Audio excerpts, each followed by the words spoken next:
outcome we wanted Saturday night in Tiger Stadium, such as the life in the SEC West. And it doesn't get any easier moving forward. Auburn is an outstanding football team, maybe the best defense as far as points per game that we've seen. Only giving up 14 points a game is unheard of almost these days. And you watch them on tape and you see why. And now their rushing game is back to what they've been known for. So they are an outstanding football team that will provide us another great challenge.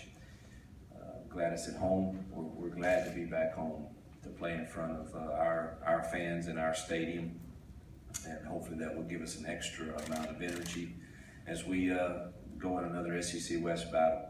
Our kids yesterday obviously were disappointed that we didn't make enough plays. Our coaches are disappointed, and that is that's part of the life that we live in this conference. And we've got to rebound, continue to work.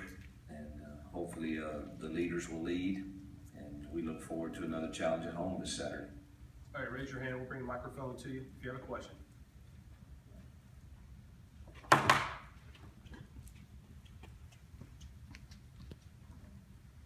Hugh, just what's the mental psyche of the team right now, and how are they coping with the reality of being 34? Yeah, it's disappointing.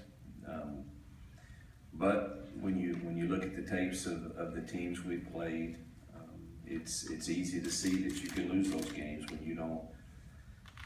We're I'll put it in baseball terms. We can't afford right now with the issues we may have at certain positions or talent level compared to others. We can't afford to throw 75 miles an hour on the corner of the plate and get by. I mean, we have to throw 96 miles an hour on every single play to be able to compete and have a chance to win some of the games that we're in right now. And we can't afford to make some of the mistakes that we're making, whether it's defensively a blown coverage or whether it's a turnover because it's a bad decision, or we can't afford to do those things, or a bad call by a coach. We can't afford to do those things right now with the, I think it's a combination of the early losses that were very disappointing, key injuries. I mean, losing Webster and Fadal and Eric Sweeney and Jordan Wilkins and the others, DK Metcalf, and losing Jordan Sims in the first quarter the other night, and then Rod. Those are, I think it's a combination of all of those things, and we got to coach better. So that's part of the equation.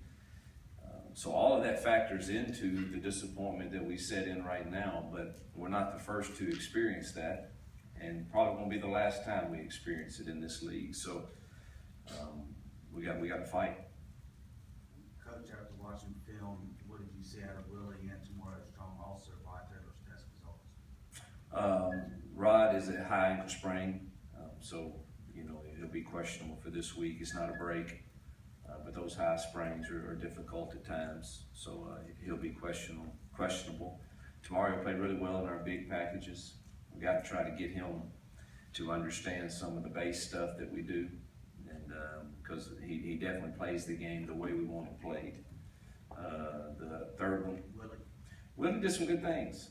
I think Willie's got a bright future. He's just young, just a freshman, and he's going to get more reps this week, though, I think. So. Hopefully he'll continue to mature.